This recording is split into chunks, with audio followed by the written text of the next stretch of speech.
Welcome to Carp Fishing with Carpy. Now this video that I'm uploading it's been filmed previously a few years ago regarding a campaign I had on the mighty Pingewood in Reading on the RDAA ticket. Now this fish, floppy tail, I lost it the year before at the net.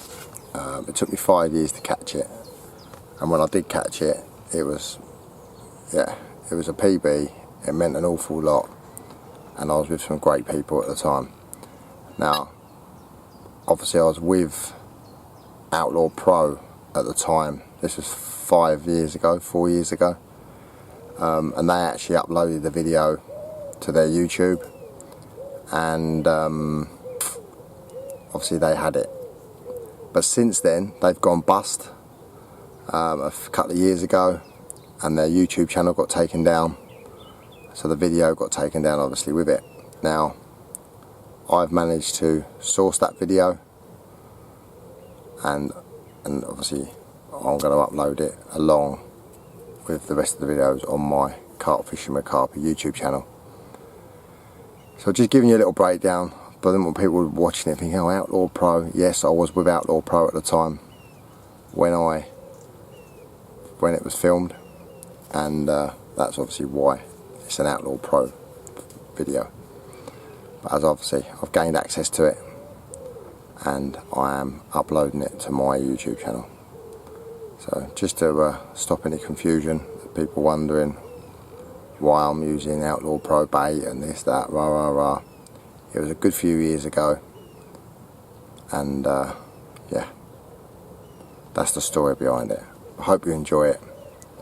It's an epic video, and there's been some unbelievable camera work on it by myself and a couple of the other lads, which I still talk to now, and it was edited by an absolutely genius man, good old Winston.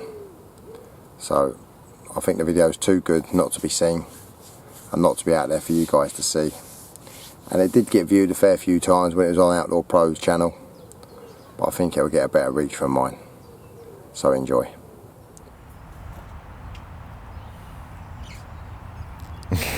What you say? Well, caught a carp, didn't I? Any good? Little one.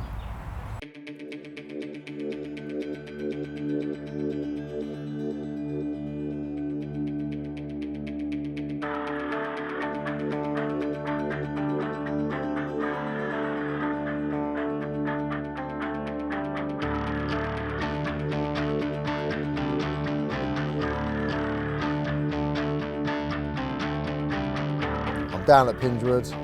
I fished it for donkey's years, started in 2016. I fished it purely because of the stock. It's as simple as that.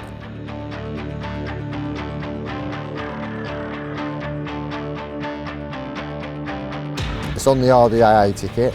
It used to be a club water, but they've changed it. It had too many members in the lockdown, sort of created those loads of anglers come out from nowhere. The tickets went through the roof, as in numbers, and it just got so busy. So what Dale done is he dropped the ticket numbers down, put the price up a little bit, and it's just made it such a better place to be.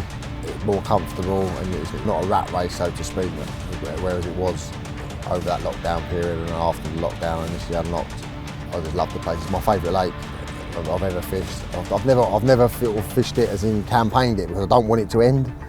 You know, I just want it to I want to be able to come back here and enjoy it if I'm struggling somewhere else, or sort of finding me fishing hard to get that sort of buzz and to get going. I just come on here and have a session, and it just gets me fired up instantly. I just love the place.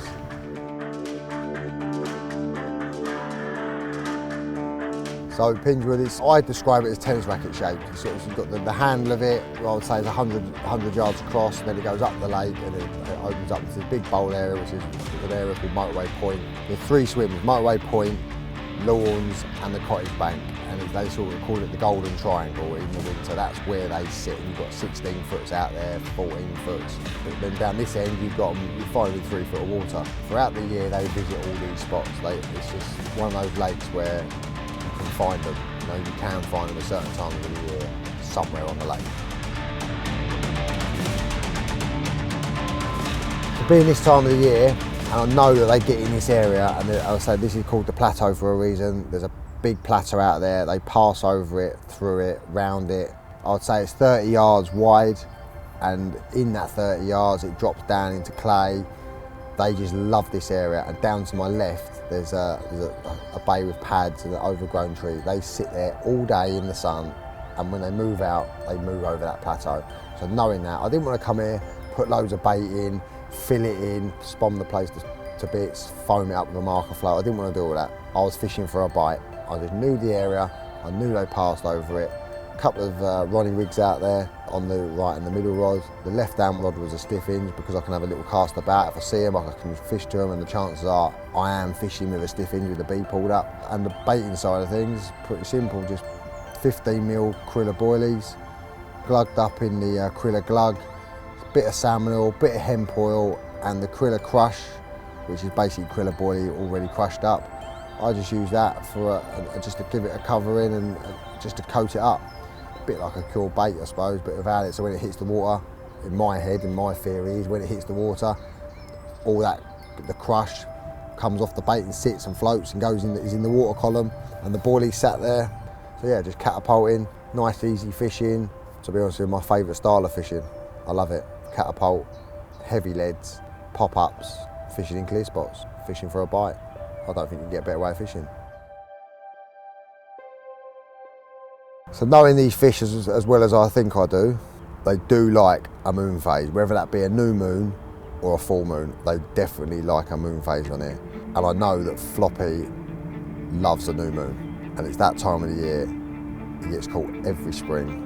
Nathan hasn't been out for a year, and it was caught this time last year out of this peg on a new moon. So knowing that, I just had to get in here and have a go.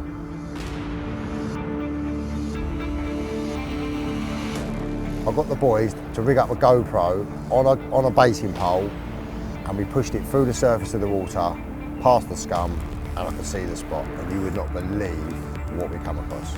After 5 years of being on it, and I've seen this fish all over the lake, but I've actually seen Floppy on camera, I was blown away. I couldn't believe it. I was mind blown. This carp is one of Pingewood's finest carp. It's one of the relics in here. It's one of the ones that everybody wants to catch.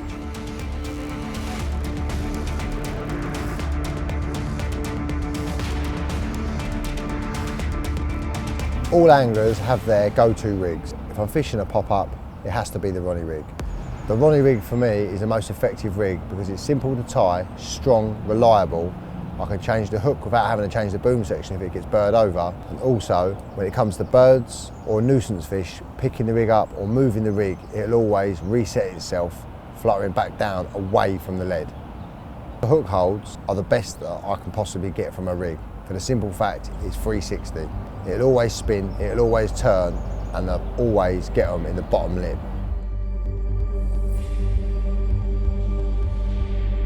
Well, we're here, the 3 rods are out. Let's have a little sort out, get the kettle on, and hopefully get a bite.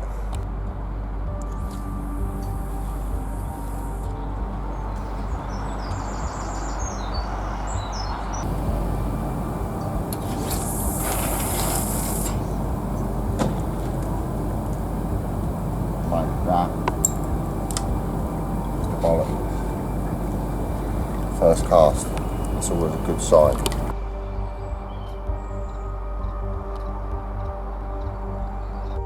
Well, as you can see, I'm covered in slime. I haven't had a messy weekend. Something a bit special happened. As Finn found out, I think about 10 to 3 or half 3 this morning. I can't remember what time it was, but I haven't been asleep since about 1. Well, I wasn't even meant to be coming here to start with. I was meant to go out to North Met, start up there. Simon, he's got a ticket and he's like got a week's gap in between jobs. So I was going up I rang him to say I'm going up North Met. He said he was coming up Pinge, and it's my favourite lake. So I thought, I'll come and have a social with you. We're off to France in July, so it's sort of the last time we was going to get the fish together really. He got here, I had a baby scan at 8 in the morning, so I couldn't get here as early as I wanted to.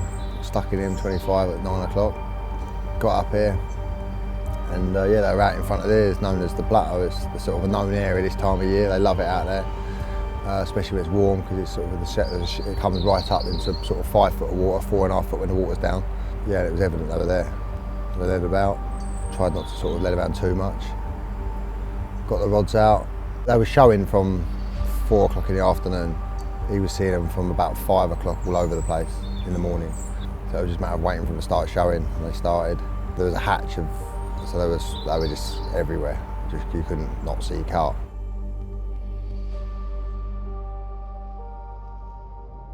It got to about 11ish, I think. We sort of called it a night. I was laying in the bed. And I was just sort of dozing off, doing something on my phone. You know when you fall asleep and your phone falls on you because you weren't ready to fall asleep. Anyway, it sort of woke me up. I was like, I've always got my buzzers as low as they can get, because I'm obviously always having my receiver on, but I hadn't turned my receiver on. So in my head I'm like, you need to turn your receiver on, but by the time, before I finished thinking about it, I was asleep. And I woke up to a helicopter above us, police helicopter circling around the top of us, with the search beam lighting the swim up, and that's what woke me up. So I woke up, what's going on here? And the first thing I done was turn the receiver up. Literally within 30 seconds, I had a couple of beeps on the right hand rod. So I've gone down, sat next to the rod, and I can see the bobbin just twitching. I've not pulled it out of the clip. And in my head I was thinking, that comes out of the clip, I'm hitting it. And it just went ping, wound down, struck, tench. But the thing is, I've had 3 tench on here in 5 years. And Simon said to me yesterday, I put the rods out, it was like, perfect tench, perfect for the tench that would be. I was like, basically taking the mick out of me, catching a tench. And of course I've caught a bloody tench knife. So I said, oh, you jinxed me. Got the rod back out, first time, went back down clean, got back into bed. Next thing you know, I was woken up by an absolute churner. Wound down, hit into it, and it just ripped off. I said to him straight away, I think it's a good fish. And it just nice and it didn't like, it wasn't a steam train, but it knew where it wanted to go, and it was going that way. And then all of a sudden, I sort of started getting my waders on, thinking I had all the time in the world, because it was just plodding out nicely. And then it kited left. There's a bay down to my left, and it sort of kited towards that. And before I knew it, within 30 seconds, it was up gulping air, and I was out with the net in the waders. As soon as it came up, I saw these big apple sliced scales on the top of it, and I knew it was floppy, but at the same time I didn't believe it was floppy. And I'm running through all the fish in my head trying to think which ones it is, but obviously it was only floppy, it was the only one like it. It's come up and I've got the net underneath it. And I stood there for 3 or 4 minutes, and I was just like, I think it's floppy. No, yeah. I was just like, I was bamboozled by it. And yeah, floppy went up, we put it up on the scales, it went 47.8, but that was with the sling. Bang on 43, new PB. Couldn't believe it. What a morning. Can't quite believe it. 5 years, a lot of ag, which is finally mine. I got floppy in the net.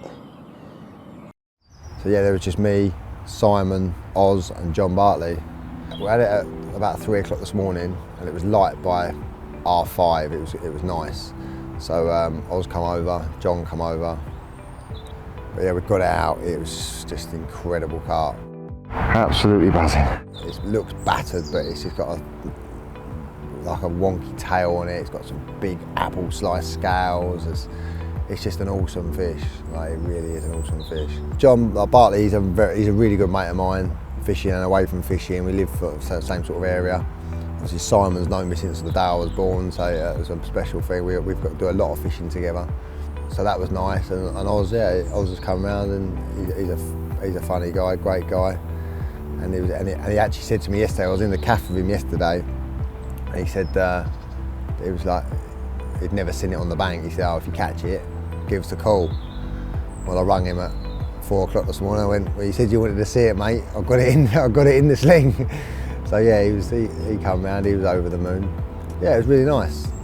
We had breakfast at like half. I had steak and eggs just for a little celebrational breakfast this morning at like, I don't know, 4:30 or something stupid. I thought if I don't eat, you're not going to get to eat today, you know? So yeah, no, it was brilliant.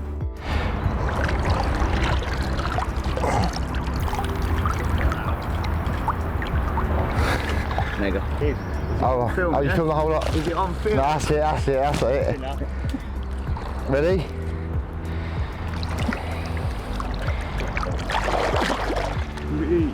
Come straight to you. It's on your feet. Yeah, it's the first time I've used the Carrillo in the UK. Couldn't believe it. First night of using it, when I caught the fish I've been after for 5 years. But yeah, amazing. I was blown away. It didn't sink in until I was looking at the pictures this morning. I took them off the camera and that's when it was sort of, wow, I've done it finally.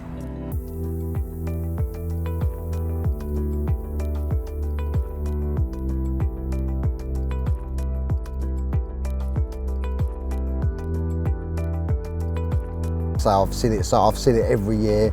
I find it multiple times in the year, and I lost it last year at the net, and I pulled off, and I hadn't been back since. Yeah, but I struggled. I struggled. I had 6 bites, lost 3, and that being one of them, and I lost another good fish which I didn't see.